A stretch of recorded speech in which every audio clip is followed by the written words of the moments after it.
Paroles de sagesse amérindien. Discours prononcé en 1875 par le chef Sitting Bull.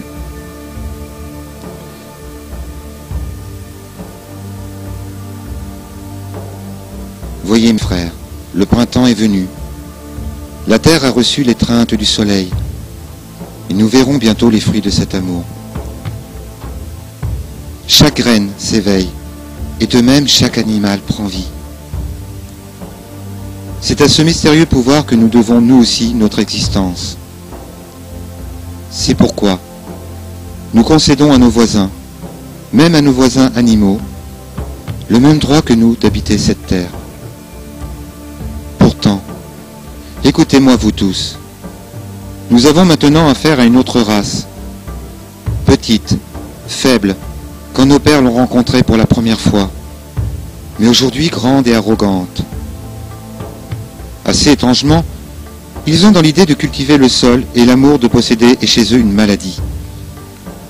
Ces gens-là ont établi beaucoup de règles, que les riches peuvent briser, mais non les pauvres. Ils prélèvent les taxes sur les pauvres et les faibles, pour entretenir les riches qui gouvernent. Ils revendiquent notre mère à tous, la terre, pour leur propre usage, et se barricadent contre leurs voisins. Ils la défigurent avec leurs constructions et leurs ordures. Cette nation est pareille à un torrent de neige fondue qui sort de son lit et détruit tout sur son passage. Nous ne pouvons vivre côte à côte.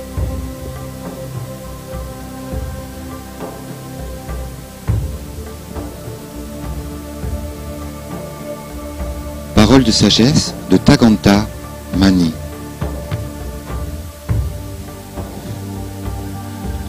Nous étions un peuple sans loi, mais nous étions en très bon terme avec le grand esprit, créateur et maître de toutes choses. Vous présumiez que nous étions des sauvages. Vous ne compreniez pas nos prières. Vous n'essayiez pas de les comprendre. Lorsque nous chantions nos louanges au soleil, à la lune ou au vent, vous nous traitiez d'idolâtres. Sans comprendre, vous nous avez condamnés comme des âmes perdues, simplement parce que notre religion était différente de la vôtre. Nous voyions la main du grand esprit dans presque tous, le soleil, la lune, les arbres, le vent et les montagnes. Parfois nous l'approchions par leur intermédiaire. Est-elle si mal ? Je pense que nous croyons sincèrement en l'être suprême, d'une foi plus forte que celle de bien des Blancs qui nous ont traités de païens.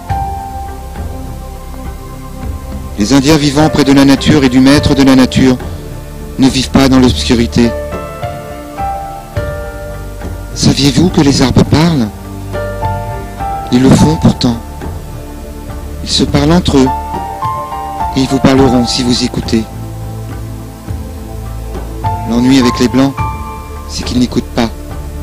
Ils n'ont jamais écouté les Indiens. Aussi, je suppose qu'ils n'écouteront pas les autres voix de la nature. Pourtant, les arbres m'ont beaucoup appris. Tantôt sur le temps, tantôt sur les animaux, tantôt sur le grand esprit.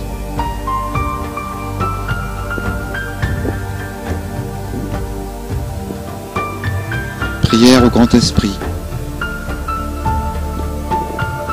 Ô grand esprit,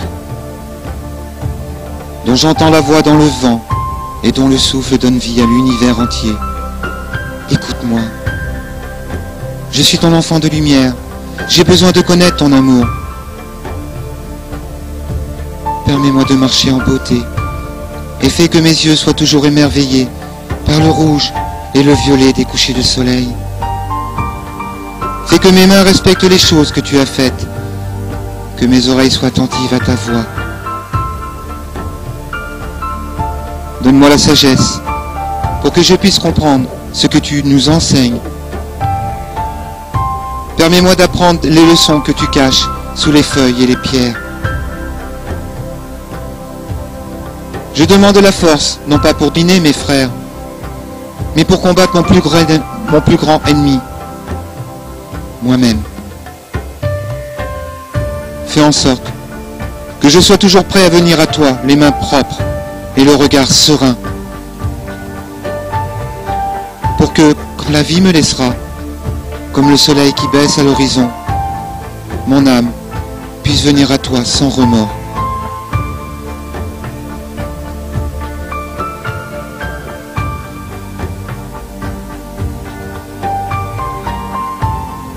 Si, comme le guerrier Cherokee, je considère l'année nouvelle comme une chance de me renouveler, alors la force et le courage seront à mes côtés.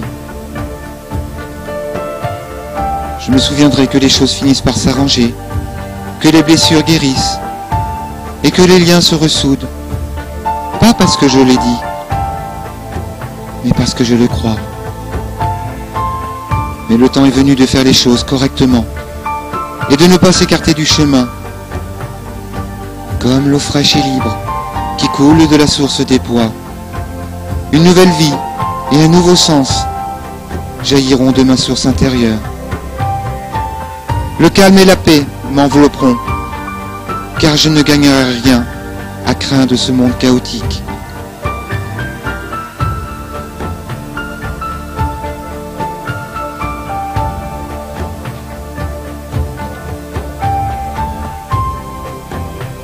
Parole de Patch Ganj Shichlila, chef des Delaware.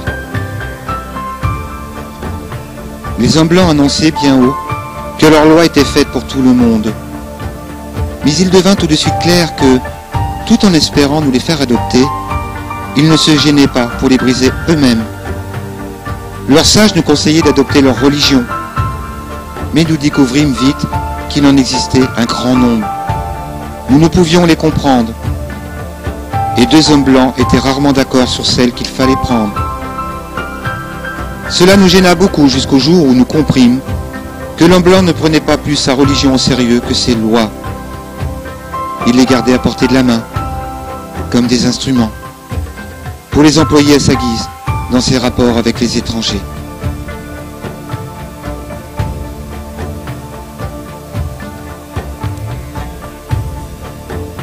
Michel.